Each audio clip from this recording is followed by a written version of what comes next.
Welcome back to my YouTube channel. അപ്പൊ ഇത്രയും powerful ആയിട്ട് കുറെ നാളായി ഗായ്സ് വീഡിയോ ചെയ്തിട്ട്. കാരണം എന്ന് പറഞ്ഞാൽ ഒരുപാട് ലൈഫിൽ സ്ട്രഗിളിങ്ങും കാര്യങ്ങളും ഇല്ലാത്ത മനുഷ്യന്മാരുണ്ടാ ഉണ്ടാ ഉണ്ടാ ഉണ്ടെങ്കിൽ കമന്റ് ചെയ്യണേ. ഇല്ല, എല്ലാവർക്കും ഒരു മോശം ഫേസും അതുപോലെ നല്ല ഫേസും എല്ലാം ഉണ്ടാവും അല്ലേ. ഒരുപാട് സാഹചര്യങ്ങളോട് കൂടെ കടന്നു പോകുന്ന മനുഷ്യന്മാരാണ് നമ്മൾ എല്ലാവരും. അപ്പൊ നമ്മള് ഇപ്പൊ ലാസ്റ്റ് ഈ ഒരു മാസമാണ് പെരിയാരം മെഡിക്കൽ കോളേജിൽ റെക്കോർഡ് ഞാൻ അഡ്മിറ്റ് ആയത്. ഞാനല്ല, അൻഡൈസ മോള്, സുന്ദരി മോള് ജനിച്ചതിന് ശേഷം ഏറ്റവും റെക്കോർഡ് അഡ്മിഷനായ അതാ നമ്മളെ കഴിഞ്ഞ മാസം ആണ്, മെയ് മാസം 11-നായിരുന്നു ഓൾ അഡ്മിഷൻ. ഇത്ര ചിരിച്ചോണ്ട് എന്താ പറയുന്നതെന്ന് നിങ്ങൾ ചിന്തിച്ചേക്കല്ലേ. പിന്നെ കാരണമുണ്ടൊന്നും പറയാൻ കഴിയില്ലല്ലോ. കുറെ വീഡിയോസും കാര്യങ്ങളൊക്കെ നിങ്ങൾ കണ്ടിട്ടുണ്ടാവും. അന്നത്തെ ഒരു ഫേസിൽ കുട്ടിയുടെ കാര്യം അപ്ഡേഷൻ ചെയ്യാൻ വേണ്ടിയിട്ടാണ് കാര്യങ്ങൾ അത്രയും ഡിഫിക്കൽട്ട് ആയിട്ടുള്ളത്. പക്ഷെ നമ്മൾ എപ്പോഴും അങ്ങനെ നിന്നാൽ പോരല്ലോ ഗൈസ്. അപ്പം സത്യത്തിൽ ആ ഒരു മോളെ 11-നാണ് അഡ്മിറ്റ് ആക്കുന്ന ആ ദിവസം എന്ന് പറഞ്ഞാൽ വലിയൊരു പ്രശ്നമൊന്നും ഉണ്ടായിരുന്നില്ല. ഞാന് മുഹമ്മദ് ഡോക്ടർ കാണിക്കുന്നു, ഡോക്ടർ ഇങ്ങോട്ട് പറഞ്ഞ് അഡ്മിറ്റ് ആക്കണം. അങ്ങനെ പോയി അഡ്മിറ്റ് ആക്കിയ കുട്ടി വെന്റിലേറ്ററിലേക്ക് എത്തുന്ന സമയത്ത് ഞാൻ ശരിക്കും ഷോക്കായി. കാരണം അത്രയും കോംപ്ലിക്കേഷനിലേക്കാണ് ആള് പോവാൻ പോകുന്നതെന്നില്ല ഒരു ഒരു ക്ലൂ തരണ്ട സൈസ് മോള്. കാരണം ഭയങ്കരമായ ശ്വാസം മുട്ട്, അതായത് ഡിസ്ട്രെസ് എന്ന് പറഞ്ഞു കഴിഞ്ഞാല് ഈ നമ്മളെ വാരിയലിന്റെ ഈ കുഴിച്ചലിനാണ് ഈ ഡിസ്ട്രെസ് എന്ന് പറയാ. അപ്പൊ ഇങ്ങനെ കുഴിച്ചലോ കാര്യങ്ങളോ സെക്രേഷൻസ്, അതായത് ഭയങ്കരമായ കുറുറുപ്പോ അങ്ങനെ ഒന്നും ഉണ്ടായിട്ടില്ല. യാതൊരു തരത്തിലുള്ള വലിയ ലക്ഷണങ്ങളൊന്നും കാണിക്കാതെ ആള് ഇല്ല ആളെ പോലെ ICUലേക്ക് പോയി. PIC പിന്നെ ഓളെ തറവാടല്ലേ, PIC ഓളെ തറവാടായോണ്ട് ഞാനും വിചാരിച്ചേ കുഴപ്പമൊന്നുമില്ല എന്തില്ലേ. അപ്പം ഒരു ഡേ കഴിഞ്ഞ് പിറ്റേന്ന് ഡോക്ടർ വന്ന് കുഴപ്പമൊന്നുമില്ല നോക്കട്ടെ, 3 ദിവസം കഴിഞ്ഞിട്ട് ഡിസ്ചാർജ് ആക്കാം. ആസ് യൂഷ്വൽ ഇത് നമുക്ക് പ്രശ്നമുള്ള കാര്യമല്ല അല്ല. ഞാൻ ഇങ്ങനെ അവിടെ ICUയിൽ തന്നെ മോളടുത്ത് PIC നമുക്ക് ഉമ്മമാർക്ക് കിടക്കാം. ഞാനാണ് PICയിലാണെങ്കിൽ നമുക്ക് ഈ തണുപ്പെല്ലാം കൂടെ ക്ഷീണം കൂടെ എല്ലാം ആവാം, ഉറങ്ങും. ഞാൻ ഇങ്ങനെ ഉറങ്ങുന്ന സമയത്ത് പെട്ടെന്ന് എന്താ കാണുന്നത്, ഞാൻ സിസ്റ്റർ വിളിക്കുന്നു, മോളടിയുണ്ട്, ഞാൻ അതേ ബെഡിൽ കിടക്കുന്നു. ഒരു 7-8 മണിന്റെ ഇടയ്ക്കുള്ള കാര്യമാണ് ഞാൻ പറയുന്നത്.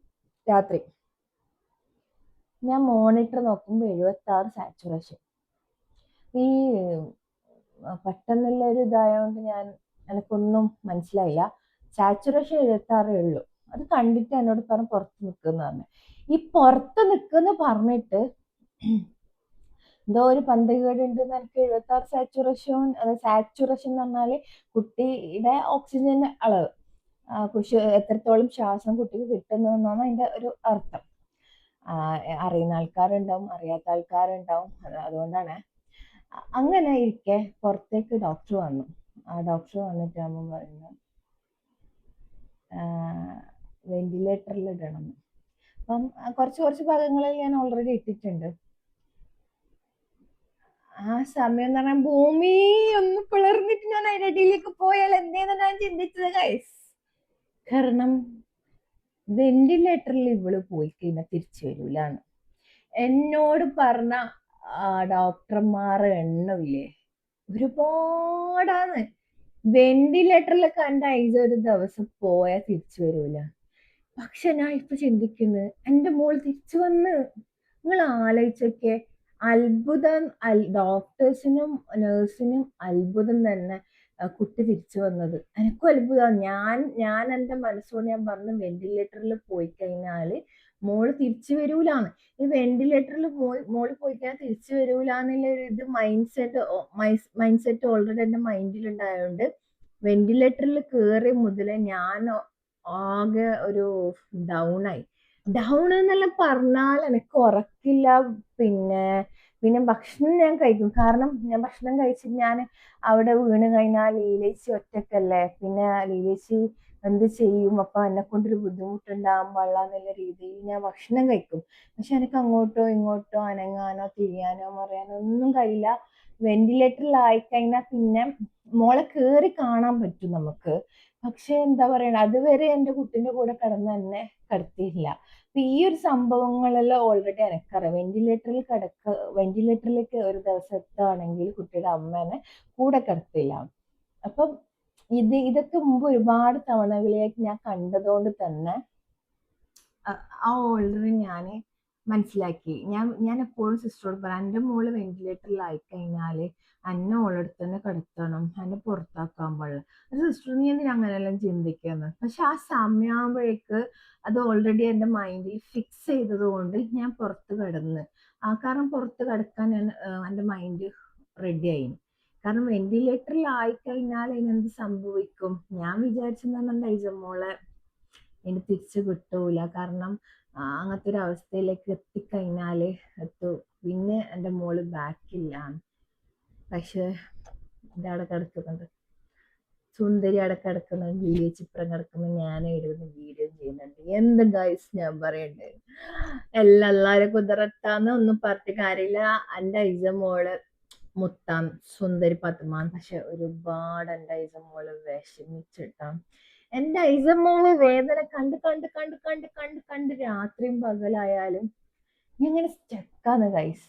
അതിന്റെ ഓരോരോ ദിവസത്തെയും എൻ്റെ ആ ഒരു കാര്യങ്ങളും മോളെ ഓരോരോ സ്റ്റേജും മോക്ക് ചെയ്ത കാര്യങ്ങളും അതുപോലെ മാത്രല്ല ഗൈസ്, ഞാൻ അവിടെ കണ്ട ഒരുപാട് കാഴ്ചകളുണ്ട്. ഞാനൊരു ബ്ലാഡർ എക്സ്ട്രോഫി വന്ന കുട്ടിനെ കണ്ടു. നമ്മൾ ബ്ലാഡർ എക്സ്ട്രോഫി എന്താ, അതുപോലെ തന്നെ ഹൈഡ്രോസെഫാലിയിലെ കുട്ടിന്റെ കാര്യങ്ങൾ.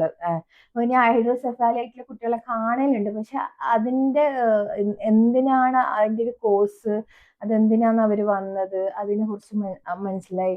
അതുപോലെ തന്നെ റോംതം ഒരു കണ്ടീഷൻ ഉണ്ട്. ആ കണ്ടീഷൻ എന്താണെന്ന് കറക്റ്റ് ഞാൻ ChatGPT ചോദിച്ചിട്ട് നിങ്ങളോട് പറഞ്ഞിരുന്നായിരിക്കും. അതിൻ്റെ എല്ലാം കുറെ കാര്യങ്ങൾ ഞാൻ ഇടാറുണ്ട്. ഇതൊരു ഇൻട്രൊഡക്ഷൻ വീഡിയോ പോലെയാണ്. പിന്നെ അതുപോലെ തന്നെ NICUയിലുള്ള ഒരു കുട്ടി മസിൽ വീക്കാണ്. അപ്പൊ ആ കുട്ടി ജനിച്ചിട്ടാകെ അത്ര ദിവസമായി. ജനിച്ച മുതലേ NICUയിലാണ്. ശ്വസിക്കാൻ സ്വയം പറ്റുന്നില്ല, പാല് കുടിക്കാൻ കഴിയുന്നില്ല. അപ്പം ആ ഒരു കുട്ടിന്റെ കേസ് സ്റ്റഡീസും കാര്യങ്ങളൊക്കെ ഞാൻ മനസ്സിലാക്കി എടുത്തിട്ടുണ്ട്. അങ്ങനെ അതുപോലെ അണ്ടർ വെയിറ്റ് ഇല്ല, ട്വിൻസിന്റെ കാര്യങ്ങൾ. അപ്പം എനിക്ക് പറയാൻ എൻ്റെ മോളെ കുറിച്ച് മാത്രമല്ല, എൻ്റെ മോളെ പോലെയും അതുപോലെ എന്നെ പോലെയുള്ള കുറേ അമ്മമാരെ കുറിച്ചിട്ട് കുറേ കാര്യങ്ങൾ ഇങ്ങോട്ട് സംസാരിക്കാനുണ്ട്. അപ്പോൾ ഈ വീഡിയോ കണ്ട് ഇഷ്ടപ്പെടുന്ന ആൾക്കാർ ഇനി വരാൻ പോകുന്ന വീഡിയോ കണ്ട് സപ്പോർട്ട് ചെയ്യുക. കാരണം ഇതൊക്കെ മനസ്സിലാക്കണം. നമ്മൾ ഈ കൊച്ചു ദുനിയാവാണ്, ഈ ദുനിയാവിൽ നടക്കുന്ന ഒരുപാട് പ്രശ്നങ്ങൾ നിങ്ങളെ മുന്നിലേക്ക് കാണിക്കാനുള്ള ഒരു പവർഫുള്ളായിട്ടുള്ള ഒരു ആളാണ് അള്ളാഹ് എന്നെ നിയോഗിച്ചതാണെന്ന് എൻ്റെ ഒരു വിശ്വാസം. കാരണം ഇതൊക്കെ എല്ലാവരും പറയുന്ന ഒരു കാര്യമായിട്ട് ഞാൻ കണ്ടിട്ടില്ല.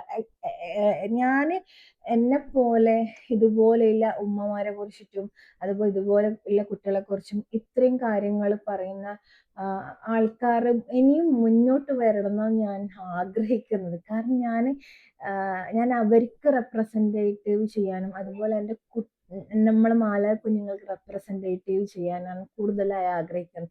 സോ ഇത് കാണുന്ന ഓരോ ഉമ്മമാരും അല്ലെങ്കിൽ അമ്മമാരും മുന്നോട്ട് വന്ന് നിങ്ങൾ കാണുന്ന അനുഭവങ്ങളും നിങ്ങൾ അനുഭവിക്കുന്ന അനുഭവങ്ങളും നിങ്ങൾ ഷെയർ ചെയ്യുക. കാരണം ഇത് കാണുമ്പം നമ്മളെ പോലത്തെ ആ മാലാ കുഞ്ഞുങ്ങളെ അമ്മമാർക്ക് ഇൻസ്പിറേഷൻ ആണ് ഗൈസ്. ഞാൻ ഇത്രയും ലോ ലെവലിൽ പോയി പിന്നെ ഞാൻ തിരിച്ചു വരണം എന്ന് എൻ്റെ മനസ്സിൻ്റെ ആഗ്രഹം. ഞാൻ ഇന്നലെ എൻ്റെ ഒരു ഫ്രണ്ടിനോട് സംസാരിച്ച്. അപ്പൊ ആളെനിക്ക് 1.5 മണിക്കൂർ ഞാൻ ആളോട് സംസാരിച്ചത്. കാരണം എനിക്ക് തന്നതൊരു ഭയങ്കരമായി പോസിറ്റീവ് എനർജിയാണ്. കാരണം എനിക്കറിയില്ല, ഞാൻ ഞാൻ ഞാൻ ഒരിക്കലും എങ്ങനെയാന്ന് ആളായിട്ട് അടുത്തിരുന്നോ ഒന്നും എനിക്കറിയില്ല. നമ്മൾ ലൈഫിന്റെ ഒരു ഭാഗവും കൂടി അല്ലാത്ത ഒരാളാണ് ആള്. അപ്പൊ ആള് എങ്ങനെയാന്ന് എൻ്റെ ലൈഫിലേക്ക് കടന്നു വന്നത് ഒരിക്കലും എക്സ്പെക്ട് ചെയ്യുന്നില്ല. പിന്നെ എനിക്കതും മനസ്സിലാവണം എങ്ങനെയാണ് ഇതൊക്കെ. കുറേ കാര്യങ്ങളുണ്ടായി. പക്ഷെ എന്തായാലും ഞാൻ മുന്നോട്ട് തന്നെ ജീവിക്കണം, എൻ്റെ കാര്യങ്ങൾ മുന്നോട്ട് നോക്കണം. അതുപോലെ ഒരുപാട് ഉമ്മമാർക്കും അതുപോലെ മാലാ കുഞ്ഞുങ്ങൾക്കും എനിക്ക് ഹെൽപ്പ് ചെയ്യാൻ പറ്റണം. എൻ്റെ ദൗത്യം ഞാൻ എവിടെയും മറക്കരുത്, എൻ്റെ കാര്യങ്ങൾ ചെയ്യാനുണ്ട്. അപ്പോൾ ഒരുപാട് കാര്യങ്ങൾ എന്നെ ഓർമ്മിപ്പിച്ച്. കാരണം ഞാൻ എന്നെ മനസ്സിലാക്കിയതുപോലെ തന്നെ ആള് എന്നെ കുറിച്ചിട്ട് മനസ്സിലാക്കിയിട്ടുണ്ട്. കാരണം നമ്മളെ അവസ്ഥ ഒരു എക്സ്പീരിയൻസിൽ ഒരാൾക്ക് മാത്രമേ നമ്മളെ കുറിച്ച് മനസ്സിലാക്കാൻ പറ്റൂ. ഇങ്ങനെ വെറുതെ ഒരു കാണുന്ന ഒരാൾക്കും നമ്മളെ മനസ്സിലാക്കാൻ പറ്റില്ല. അപ്പൊ എന്നെ എത്രത്തോളം മനസ്സിലാക്കി വെച്ചിട്ടുണ്ടെന്ന് ഞാൻ, പക്ഷെ ഒരിക്കലും എനിക്ക് ആളെ ഞാൻ മനസ്സിലാക്കിയിട്ട് എനിക്ക് ആളെ കുറിച്ച് ഒന്നും അറിയില്ല. പക്ഷെ ഞാനിപ്പോ ഒരിക്കലും എൻ്റെ ഒരു ഫ്രണ്ടായിട്ട് കാണാനേ ഞാൻ ആഗ്രഹിക്കുന്നില്ല. എൻ്റെ ഒരു സിസ്റ്റർ ആയിട്ട് കാണാനാ ശരിക്കും ആഗ്രഹിക്കുന്നത്. ഇപ്പൊ എൻ്റെ അനിയത്തി ഇപ്പൊ നാട്ടിലില്ല. ലൈക്ക് സിസ്റ്റർ പോലെയാണ് എനിക്കിപ്പോ ആളുള്ളത്. കാരണം എൻ്റെ സങ്കടങ്ങൾ ഞാൻ എൻ്റെ സിസ്റ്ററോട് വിളിച്ച് പറയുന്ന പോലെ എനിക്ക് ഫീൽ ചെയ്തിന്. എനിക്കൊരു അറിയാത്ത ഒരാളെ പോലെ തോന്നിയിട്ടില്ല. സോ എനിക്ക് ഒരുപാട് കാര്യങ്ങളാണ് ആ ഒരു 1.5 മണിക്കൂർ കൊണ്ടൊക്കെ പറഞ്ഞത്.